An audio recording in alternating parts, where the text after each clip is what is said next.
ఆంధ్రప్రదేశ్లో కిరణ్ చేబ్రోలు వ్యవహారం హాట్ టాపిక్గా ఉన్న సంగతి తెలిసిందే. మాజీ సీఎం వైసీపీ అధినేత వైఎస్ జగన్మోహన్ రెడ్డి సతీమణి వైఎస్ భారతి మీద ఐటీడీపీ కార్యకర్తగా ఉన్న చేబ్రోలు కిరణ్ అనుచిత వ్యాఖ్యలు చేసిన సంగతి తెలిసిందే. ఆ తర్వాత పోలీసులు చేబ్రోలు కిరణ్ అరెస్ట్ చేశారు. టీడీపీ కూడా పార్టీ నుంచి చేబ్రోలు కిరణ్ని సస్పెండ్ చేసింది. ఈ పరిణామాల మధ్య ఆంధ్రప్రదేశ్ ముఖ్యమంత్రి నారా చంద్రబాబు నాయుడు స్ట్రాంగ్ వార్నింగ్ ఇచ్చారు. సోషల్ మీడియాలో మహిళల మీద అసభ్యకరంగా పోస్టులు పెడితే కఠిన చర్యలు ఉంటాయని చంద్రబాబు హెచ్చరించారు. ఏలూరు జిల్లా ఆగిరిపల్లిలో జరిగిన జ్యోతిరావు పుల్లే జయంతి కార్యక్రమంలో చంద్రబాబు మాట్లాడారు. ఈ సందర్భంగా సోషల్ మీడియా నేరాలకు అడ్డాగా మారుతోందని ముఖ్యమంత్రి చంద్రబాబు ఆందోళన వ్యక్తం చేశారు. వ్యక్తిత్వ హననానికి పాల్పడితే అదే వారి చివరి రోజు అవుతుందంటూ చంద్రబాబు గట్టి హెచ్చరిక జారీ చేశారు.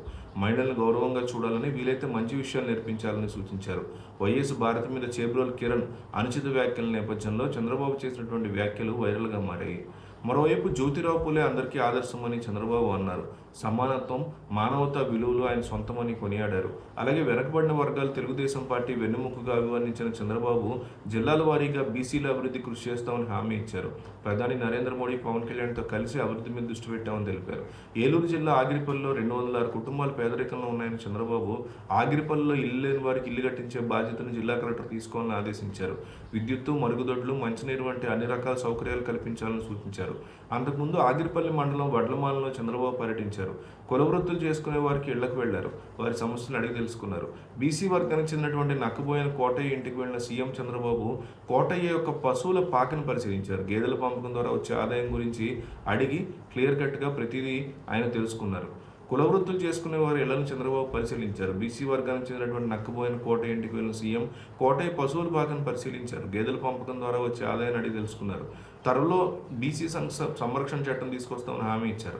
మహాత్మా జ్యోతిరావు పులే స్ఫూర్తితో ఈ చట్టం తీసుకొస్తున్నామన్నారు. తెలుగుదేశం పార్టీ వచ్చిన తర్వాతే వెనకబడిన వర్గాలకు న్యాయం జరిగిందని ఆయన గుర్తు చేశారు. అంతేకాకుండా బీసీలకు ఉద్యోగాల్లో 33%, స్థానిక సంస్థల్లో 34% రిజర్వేషన్ కల్పించామని చెప్పారు. జిల్లాల వారీగా బీసీ భవన నిర్మాణం శ్రీకారం చుట్టామని, బీసీ వర్గాల సంక్షేమమే కూటమి ప్రభుత్వం తొలి ప్రాధాన్యతను స్పష్టం చేశారు. రాజధాని అమరావతిలో బీసీ విద్యార్థుల కోసం సివిల్ కోచింగ్ సెంటర్ ఏర్పాటు చేస్తున్నామని తెలిపారు. టీడీపీకి మొదటి నుంచి బీసీలే వెన్నుముకని వ్యాఖ్యానించారు. ప్రధాని మోడీ, డిప్యూటీ సీఎం పవన్ కళ్యాణ్తో కలిసి వెనకబడిన వర్గాల అభ్యున్నతి కృషి చేస్తున్నామని చెప్పారు. దేశంలో ఎక్కడా లేని విధంగా పెన్షన్ పంపిణీ జరుగుతుందన్నారు.